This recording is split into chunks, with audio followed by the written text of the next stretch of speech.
This is R.J. Rushdoony, easy chair number 367, August the 2nd, 1996. This evening, Douglas Murray, Andrew Sandlin, Mark Rushdoony, and I will be discussing, first of all, the subject of resentment, hostility, the suppressed feelings of hatred, revenge, envy, and the like. An important study was made early in this century by the German philosopher Max Scheler, S-C-H-E-L-E-R, 1874 to 1928 are his dates. A thoroughly remarkable man. He was born in Munich of a German Jewish family, was on the whole very close to Christianity, and was within the Christian community off and on, Catholic and Protestant. But this work was a most perceptive one that is his classic. It was last printed in English in 1961 to my knowledge. Perhaps there is a more recent printing. But Max Scheler wrote Ressentiment, R-E-S-S-E-N-T-I-M-E-N-T, very similar to our English word resentment. The work is a classic precisely because he very, very ably put his finger on a major current in the modern world. To understand what he meant by the term, let us see how he defines it. And I quote, "Ressentiment denotes an attitude which arises from a cumulative repression of feelings of hatred, revenge, envy, and the like. When such feelings can be acted out, no ressentiment results. But when a person is unable to release these feelings against the persons or groups evoking them, thus developing a sense of impotence, and when these feelings are continuously re-experienced over time, then ressentiment arises. Ressentiment leads to a tendency to degrade, to reduce genuine values as well as their bearers. As distinct from rebellion, ressentiment does not lead to an affirmation of counter values, since ressentiment-imbued persons secretly crave the values they publicly denounce." Unquote. The word ressentiment is French, although Scheler was a German writing in German. Now, the word as he defines it is a bit narrow than we're going to more narrow than we're going to consider. We will take it from the English term resentment, hostility, suppressed feelings of anger and rage against other people in society. Scheler is quite apt in tracing it to the French Revolution and the universal love of all mankind that was professed, and to the idea of equality. If you educate people, as our schools are doing and as schools everywhere are doing, to the belief that everyone is equal, then if you find that you're not equal to others, you're going to be a very resentful person. Somehow you are being cheated of those things which are your right to have. And the result is explosive. It's amazing how people with little or no talent and who will not study nor learn nor cultivate any ability that they have are full of hostility, because what's the use? They're going to be cheated by the establishment or by the people who control things. Now, one of the worst notions that has ever plagued mankind is the idea of equality. People are not equal. They're different.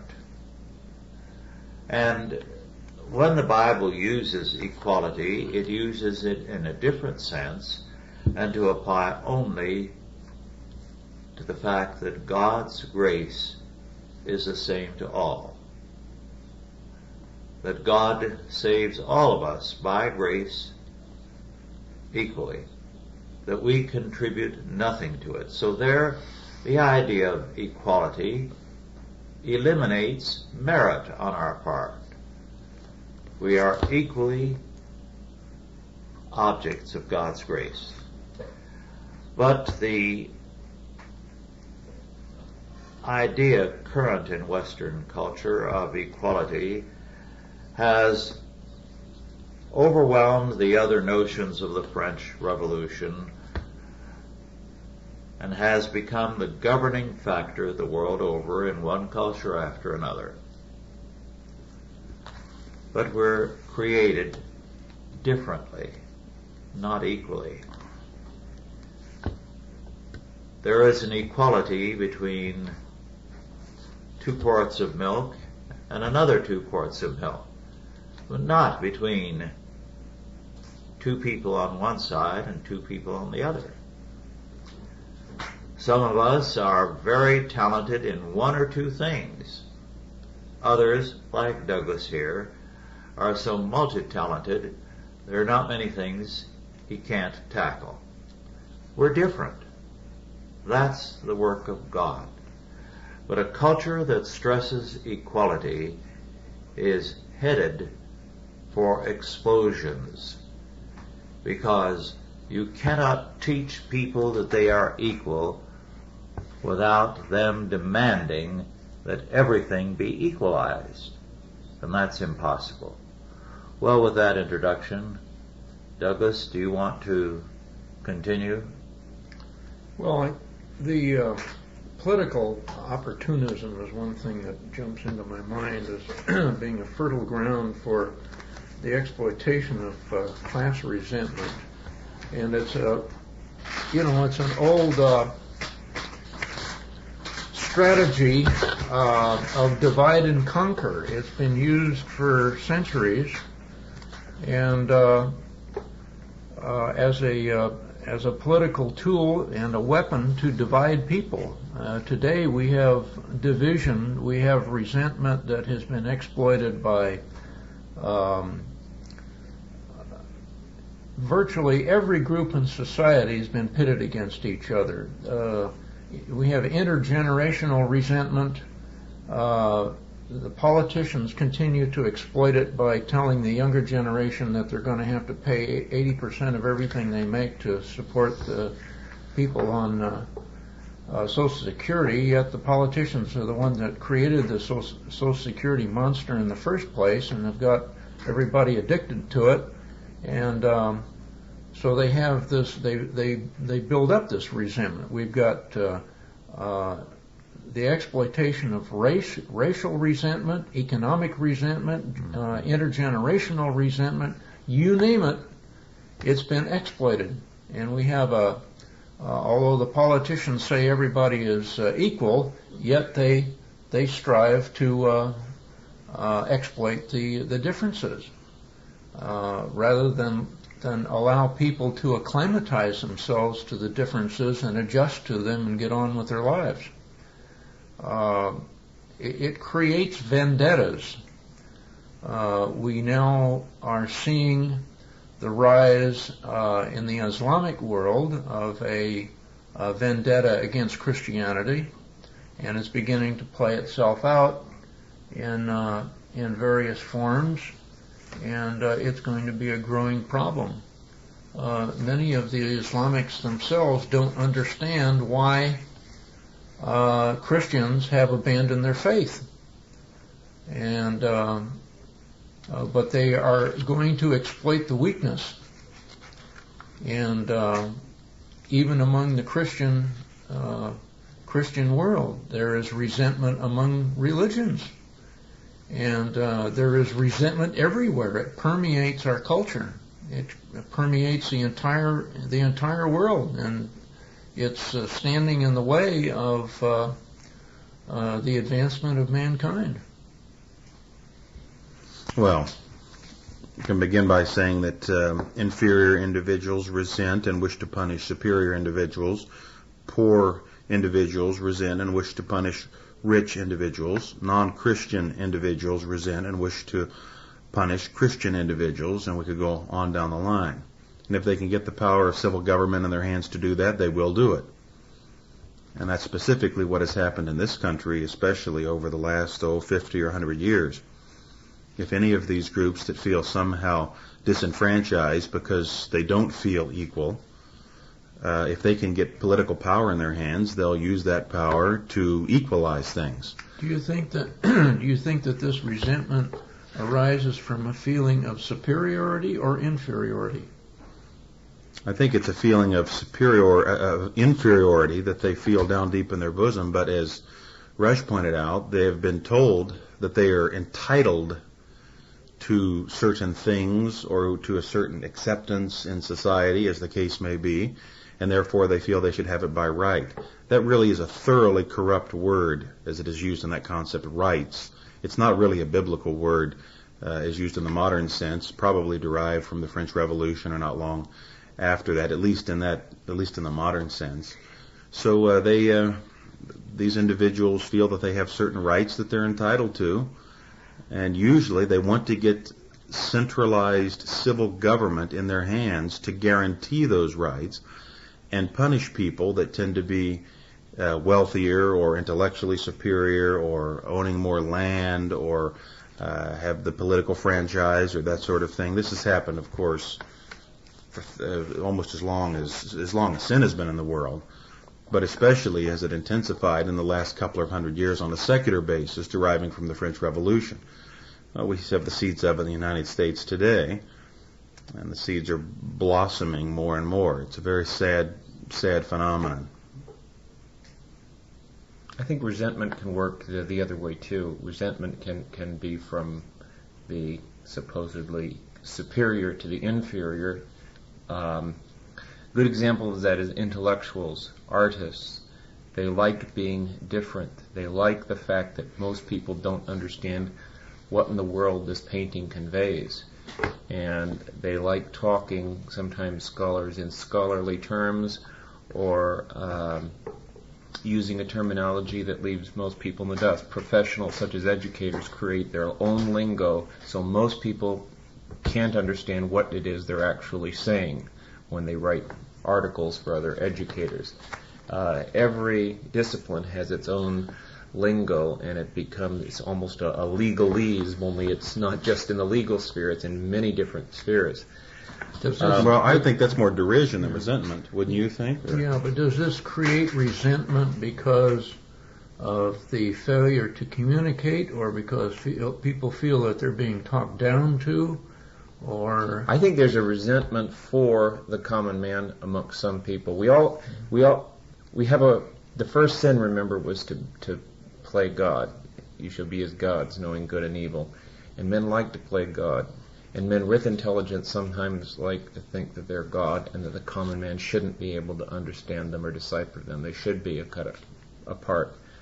And well, all of the professions are guilty of this. The medical profession, the legal profession, judges, all of these people that, have gotten good educations seem to revel in the ability to use terminology that the common man doesn't understand. I think the problem on both sides is that they refuse to recognize each other's gifts and callings. I mean, the people that are called common ought to recognize that, Well, I know a man that repairs cars, knows a great deal more than I do. I know virtually nothing about automobiles. I may know more about theology or philosophy. We ought to recognize those differences. But and on the other hand, people that are very gifted in a particular area, whether it's in repairing cars or teaching philosophy, ought not to deride those that don't have that gift. I think there has to be an understanding of differences of gifts there. Well, that you're using the illustration from the New Testament about their different, Yes, in the church. One body, the church, and it has many different parts. That's right. And it doesn't work always that well in a church. That's right. And in the secular sphere that doesn't even pretend to be godly, there's even more of a hard time recognizing the need for others and appreciating the skills and the contributions of others. I think the greatest thing is to appreciate people who strive to do a job well, Amen. regardless of what that job Absolutely. is. How many times have you heard people cry out in desperation, if I could only find a good plumber? In some areas of plumbing, it's not the most glamorous job, but it's a very vital. Well, the Puritan work ethic really came from the concept, as I understand it, of the priesthood of all believers, that all men could serve God in their given calling. And therefore, a common laborer or a farmer who was doing what he was doing in a moral way into the glory of God was a worker for God, just as was a member of the clergy. And this created a value to work, and there was a dignity in your work and a dignity in your calling that didn't necessitate a resentment or a jealousy of others. This idea, though, is not something that is taught in the public school system. I think it's probably only taught in Christian schools. Public schools don't teach that. It's get the big education, get the big bucks, and leave everybody else in the dust. That's right. Well, Puritan society, we have to remember, Mark's right, but Puritan society was not an egalitarian society by far. So we need to remember that. There are all sorts of differences and different classes and social spheres, but they can all work together if there's a godly understanding, a sensible understanding of differences, of inherent God-given differences. There doesn't have to be fighting and arguing and bickering over the matter. Unfortunately, intellectuals can tend to feel inherently superior. Politicians especially can feel superior, especially when they have power. I noticed appreciating the differences of others and recognizing that sometimes differences are necessary.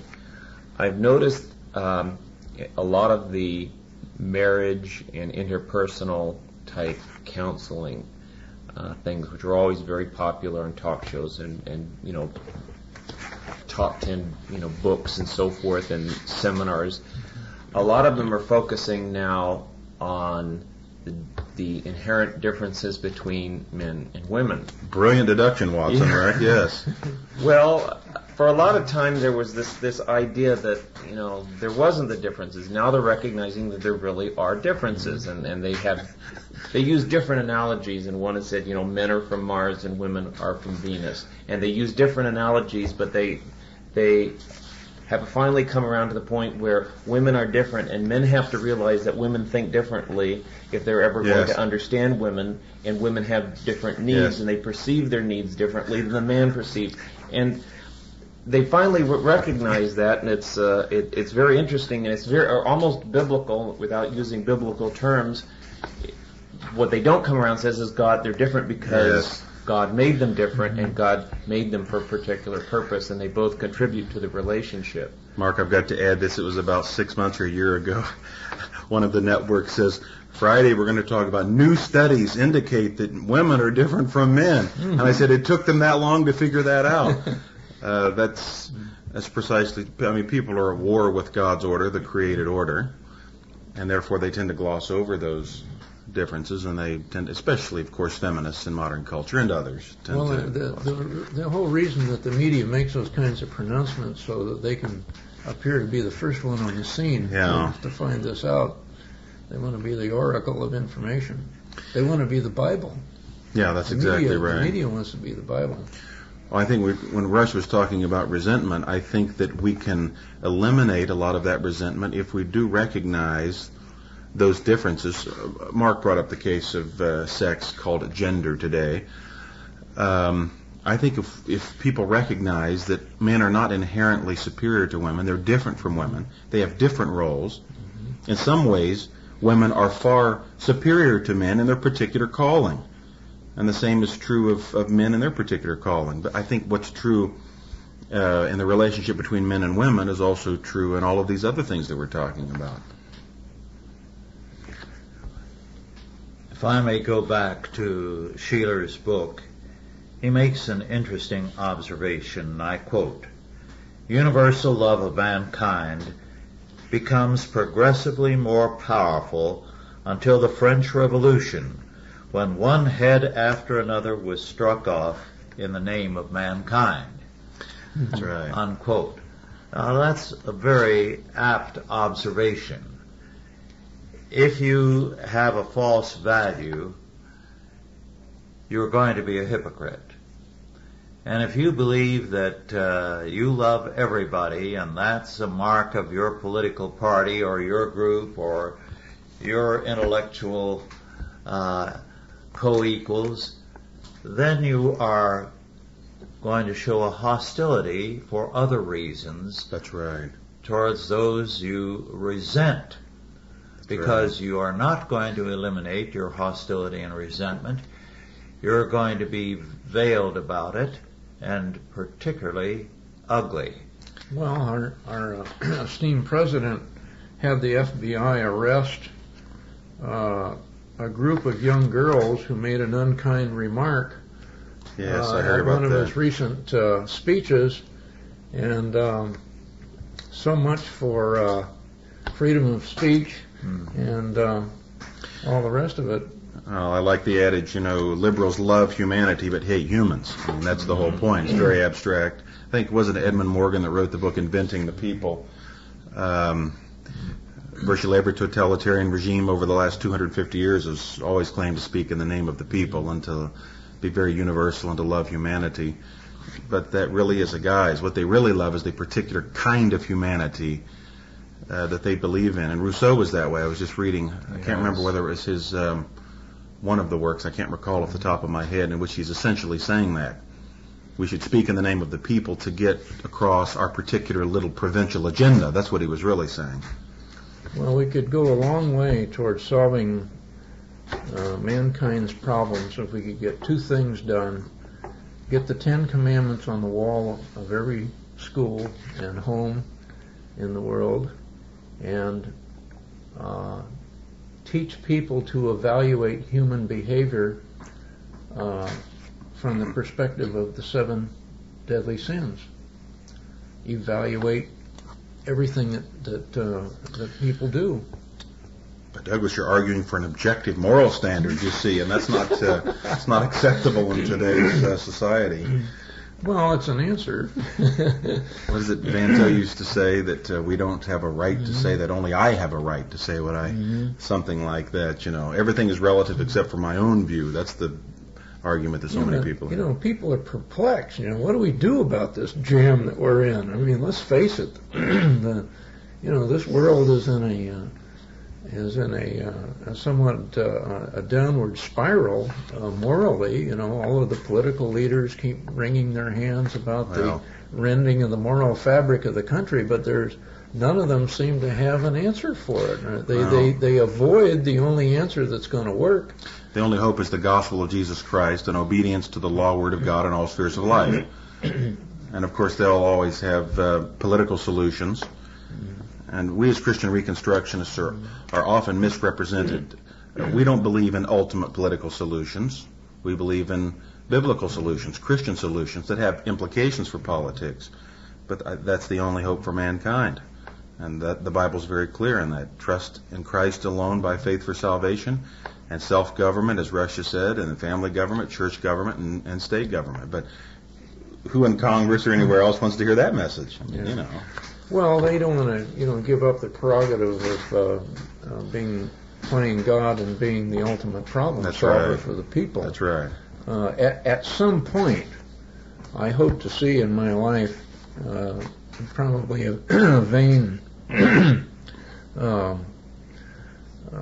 hope, but I would just like to see some glimmer of realization on the part of people in this country, at least, that government is not the answer, that it's the problem, that there is no solution that government has ever come up with that has ever solved any problem. You always get more of the problem with every solution they come up with. I think we may be seeing a little glimmer, not as much as we would like, but I mean, most honest people recognize the demise of the Great Society and the New Deal and all of that economic evil and economic blasphemy. I'm hoping people realize the need for decentralization. I think there's a little of that on the horizon, but it's still ingrained in people. I mean, especially my generation and the younger one, and even the generation a little older. I mean, it's evil, and it's going to take a while to turn it around, probably. Well, there is an expression that Max Scheler used to describe this feeling, and it was this: the stifling feeling of impotence. Now, that's a very interesting phrase. Someone has observed that if you go back to the 30s, to the Great Depression, the thing that is notably absent is anxiety. If ever people had cause to be anxious, that was the time. They didn't have jobs. Their power was often turned off. The great Dust Bowl continued year after year. Those were difficult times. And yet America never laughed more. And there was no feeling of impotence. They were going to make it somehow. They had that feeling. But now everybody feels impotent. When they're well off, they're driving good cars, they have more than their parents ever dreamed of having, but somehow life is cheating them. What are they dreaming about? What do they imagine that they can have or should have that makes them feel so impotent? It's an interesting aspect of our time. Well, one of the indicators is that we have a growing suicide rate among teenagers. Now, kids are pretty perceptive. For one reason or another, they seem to have no hope. That's right. I think that this impotence grows out of having no hope, and people who have no hope have no faith. I mean, it's That's a logical right. progression Absolutely. from no faith to no hope to impotence to resentment. Well, if you get rid of God, there's only chance. And if you live by chance, then there is ultimately no hope. And I think that's one reason there's a difference, Rush, that you were talking about. At least there was a residue, as you know, in the 30s of a belief in God and predestination. Mm-hmm. Maybe not in a theological, sophisticated sense, but a residue of it. But that's largely gone today. We live in a relativistic culture, so everything springs from the womb of chance. So there is no hope. Man has to make his own. Well, too many people gave up faith. They traded faith for the New Deal and the promises of socialism. Yeah, and now that that's failed, they have nothing else to bank on. Well, this feeling of impotence is so much a part of our time that we've lost a sense of reality.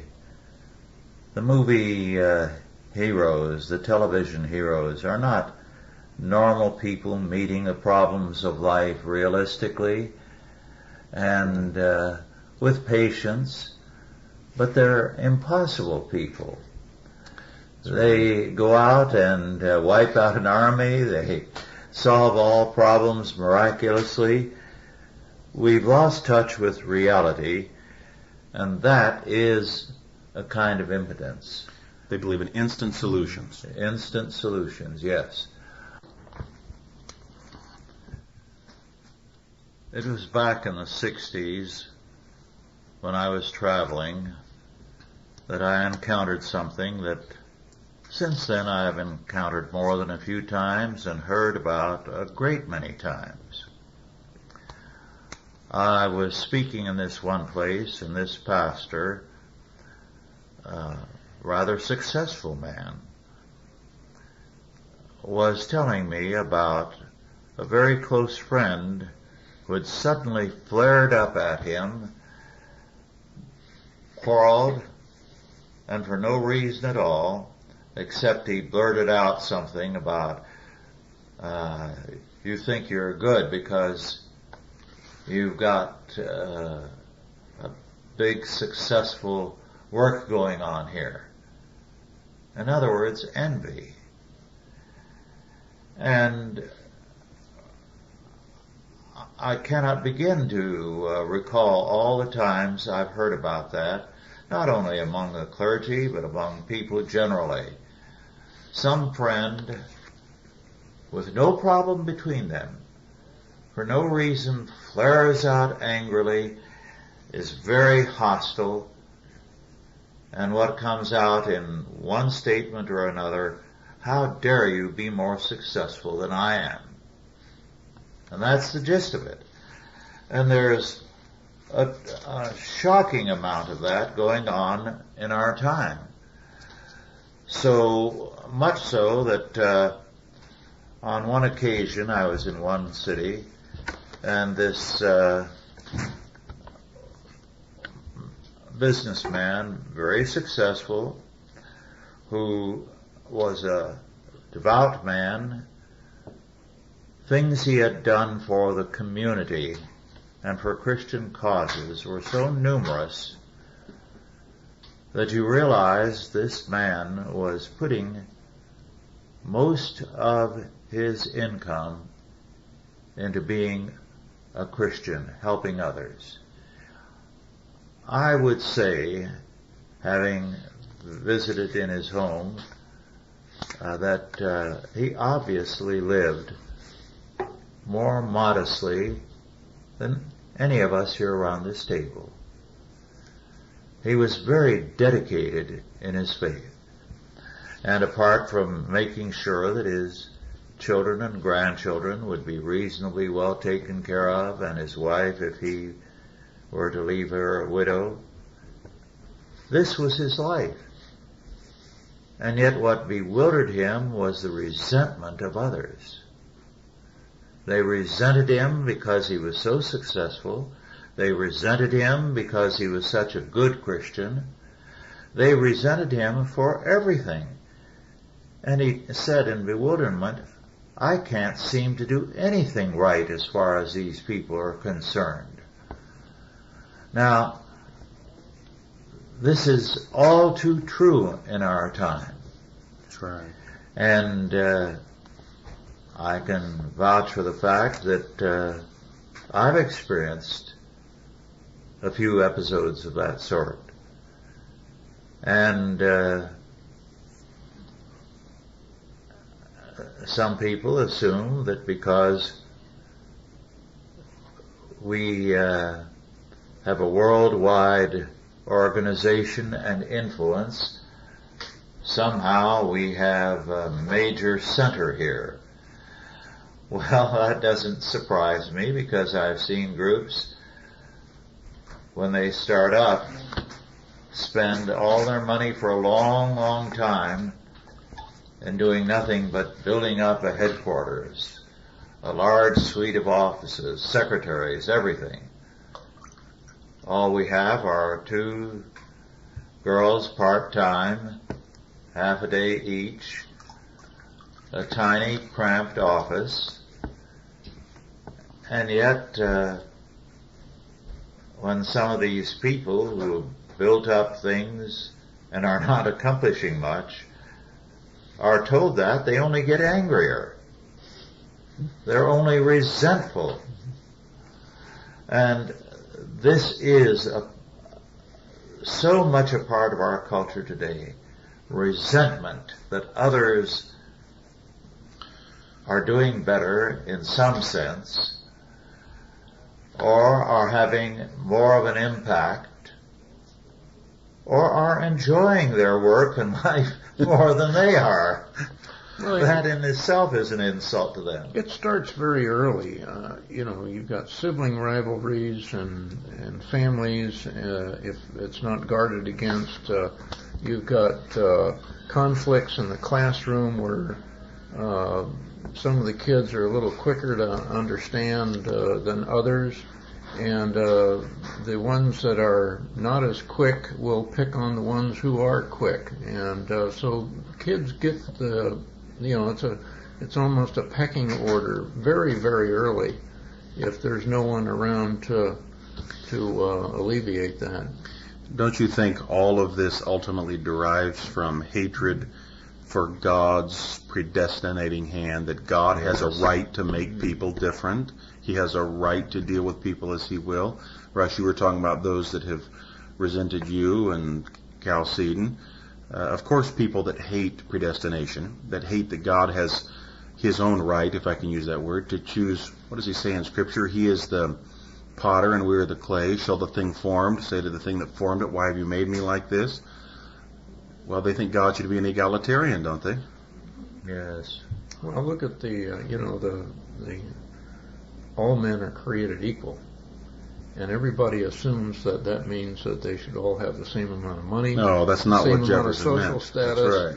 That's right. Rather than understanding that all men, in this country have the same responsibility to, maintain a watchful eye over civil government, they immediately assumed that it was, everybody should have their hand in the public treasury. So-called economic justice. Yeah, yes. economic justice, etc., social justice, and all the other things that have turned out to be an absolute tyranny.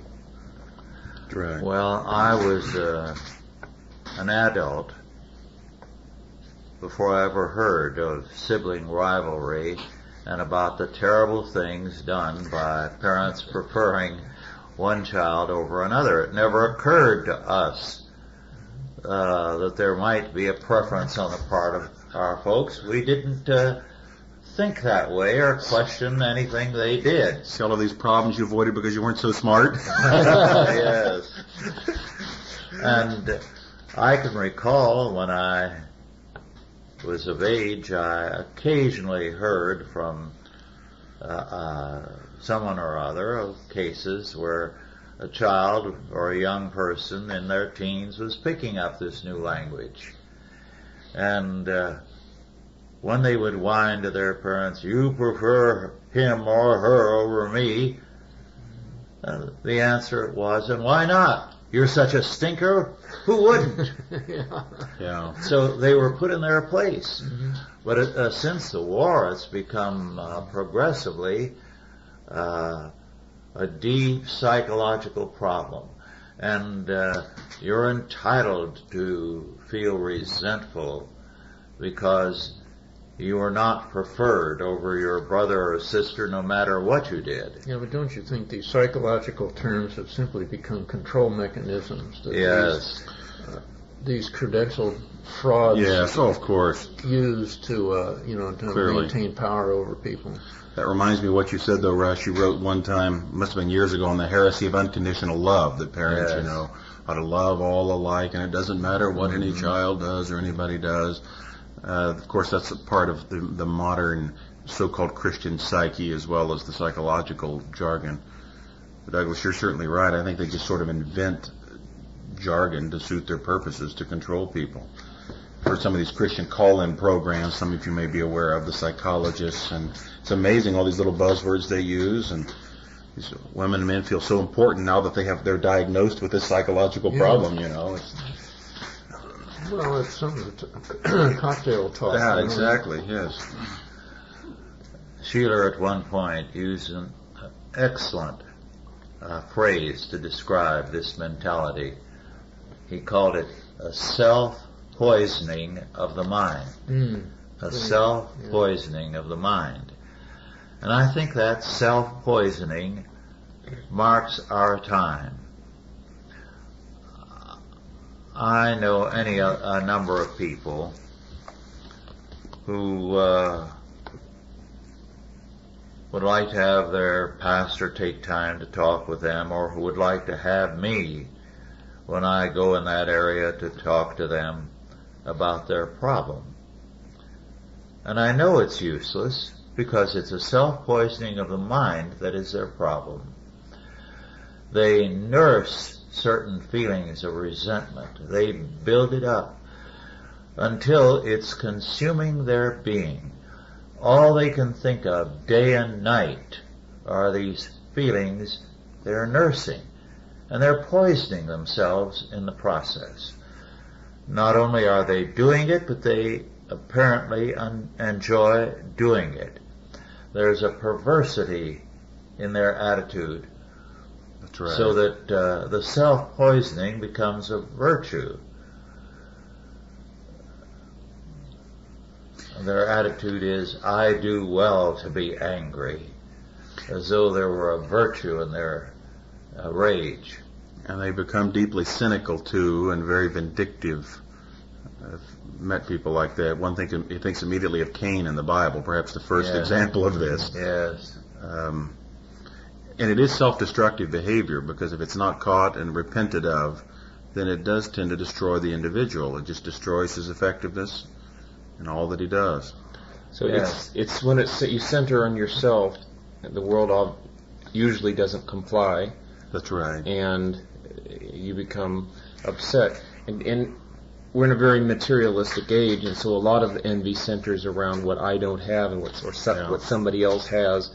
And of course, socialism is just Marxism and the lesser forms of socialism that are prevalent in our culture today encourage this.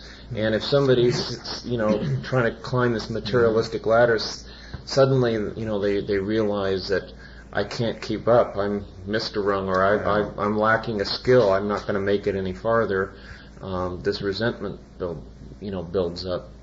And so I think a lot of resentment today does center because we are in a very socialistic age, more than we really recognize.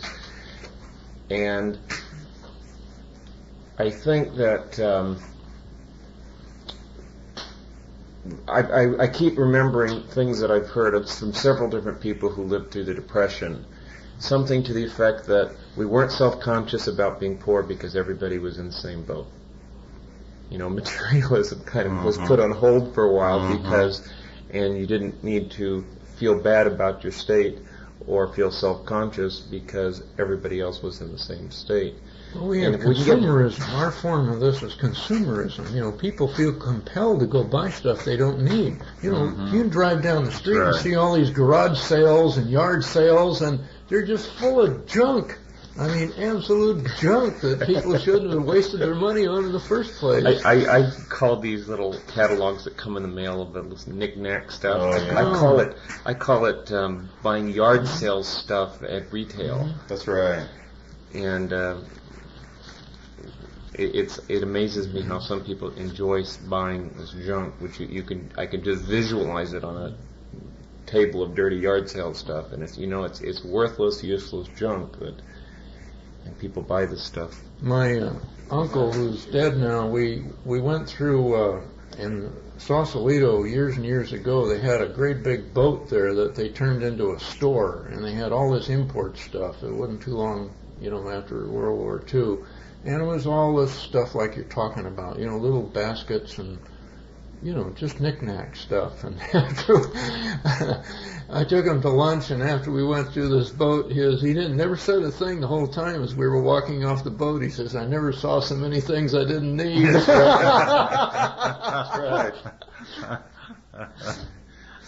Absolutely. Well, this feeling of resentment is building up in our time. Sheeler made clear that the only antidote to it historically has been Christianity, because the Christian emphasis is, in whatsoever state we are, therewith to be content. And that's a hard lesson for many people to learn. That's right. And it takes really some generations of Christian faith to overcome the kind of perpetual discontent that marks the world. Because people outside of Christ are discontented. And they, in a sense, relish their discontent. They see it in some instances as a mark of a divine discontent, someone called it, and the fuel for progress. But it isn't. It isn't anything that leads people to advance themselves or develop things or contribute to civilization, but rather it's a perpetual resentment because you don't have what others have. I think that is very much with us. Would it be fair to say that socialism is essentially a resentment culture? I mean, it's Yes, fueled very on, well put. It's fueled on resentment, is it not? I Yes. mean, that's how politicians are able to, equalize everything, which is to say, steal from some. They're voted into power by people who are governed by resentment, I would think, at least envy. That is true of the left and right today in most countries. The left makes resentment of those who are successful its selling card, whereas the right tends to make resentment of those who are not successful a ground for doing something to these people, hostility to them. Whereas Christianity teaches contentment plus reaching out to everyone, rich or poor alike, That's right. with the faith, Amen. the gospel. And biblical law is clear on that in protecting those that are less fortunate, not by redistribution of civil government, but by godly charity in the family Yes. and the church and so forth. And biblical law makes it mandatory that we be not partial to the rich because they are rich, or hostile to the poor Precisely. because they are poor. Resentment can work both ways, as Yes. Mark observed earlier. That's right. Andrew, let me put you on the spot. For somebody who wakes up tomorrow morning feeling resentful or vindictive or feels they've got an axe to grind, what practical steps, if they don't want to go through another day of that burden, what practical steps can they start with to unburden themselves?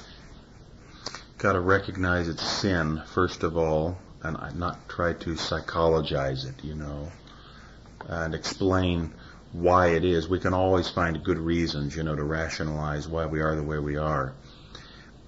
And second of all, I think, is to recognize the predestinating hand of God, that God puts us in particular situations, that He is in control. I got to recommend Rush's writing, By What Standard, the little appendix. I think the appendix itself is called By What Standard, is it not, Rush?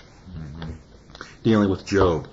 He points out there that the final lesson that Job had to learn is that man must live in terms of God. God does not live and exist in terms of man. That's the great lesson of the entire universe. I think if people understood that, a great deal of resentment would be gone. That we are here for God's purposes. God does not exist for our purposes. And those difficult things that we endure and that we go through, God has a reason for them. I think if people recognize that, then that's going to go a great deal toward getting rid of a lot of their resentment. God can do what He wants to with so-and-so over here. That's not our business. We're called, Ecclesiastes 12 says, to faith and obedience. Fear God and keep His commandments. This is the whole duty of man. Now, of course, that's easier said than done, you ask me, but I think that's what we have to recognize, and that'll solve the problem, I believe. At least go toward solving the problem, contribute towards it. One of the things Sheeler says in his book is that ideas do have consequences, that if you begin with a mechanistic or a biological explanation of things, of life, for example, you are going to reduce all life to that. As he says, biological theory reduces them all, every aspect of life, to the criterion of utility. In other words, survival of the fittest, vestigial organs, getting rid of things that are not useful, and so on. And so, he goes on to say, thus the practice of life is closely connected with theory. The theory seems to justify the practice, but in reality it is determined by the same shift in values. This view of life, materialistic and biological, has more or less conquered the civilized world and has come to be dominant chiefly in England. Well, he wrote this when England was at the height of its power. And he saw this type of reduction of life to biology as fatal to a society, because the practice of life is closely connected with the theory. If our practice of life is a Christian one, then it follows that Christian results will be forthcoming. But if they are biological and Darwinian, the results will be deadly. And of course, this is what we are seeing.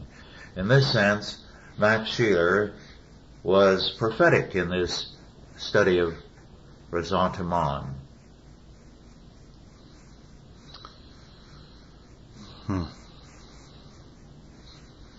There's not much to add to that. That's precisely correct. This means then, to turn to a more positive note,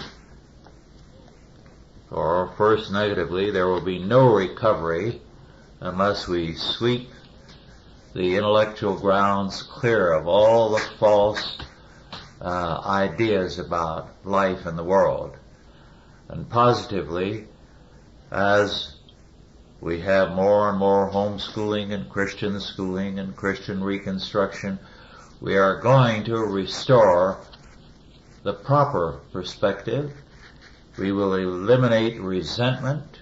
We will create a culture in which men seek the approval of God by serving Him rather than by trying to knife one another because they're not better than the rest of the pack. The things that the false view of equality produce include a demand for leveling and at the same time a great deal of snobbishness. People withdraw into their own circles. We are better than they.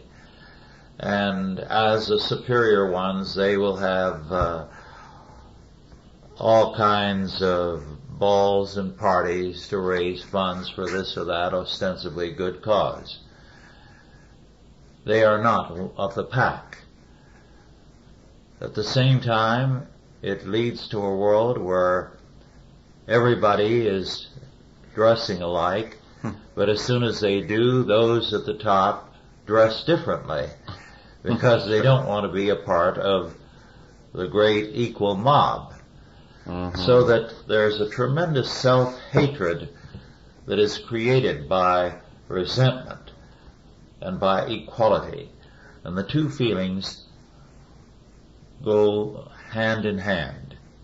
Equality creates resentment towards others who are better than one is, and equality leads to a destructive attitude towards all those who are better than we are. We addressed that in a book that we discussed at the Easy Chair. I think it was, about a year and a half ago? What was the book about the intellectuals and the masses, I think was the title? Oh, yes. Something like that. Yes. That book was a very insightful book to demonstrate one of the features that you just mentioned, Rush, how intellectuals have wanted to get rid of the common people. Well, government is trying to mandate equality, which is absurd because all you have to do is look around, and it's a myth. It doesn't exist. That's right. But it gets votes, and of course the chief goal of politicians is to stay in office. So They'll offer all sorts of things to redistribute wealth in order to get in office. How long can the people be fooled? A long time. I've seen that for sure. If they don't become Christian, they're going to go on being fooled forever. That's exactly right. Well, people live on an animal level that submit to the pack mentality. You know, whether it's a pecking order among wolves or chickens or whatever, they live on an animal level. The media is especially guilty of this very thing of producing resentment. I could give examples, and I will not, but again and again, this whole idea of fueling resentment is demonstrated on television and movies. It's very prominent in our culture.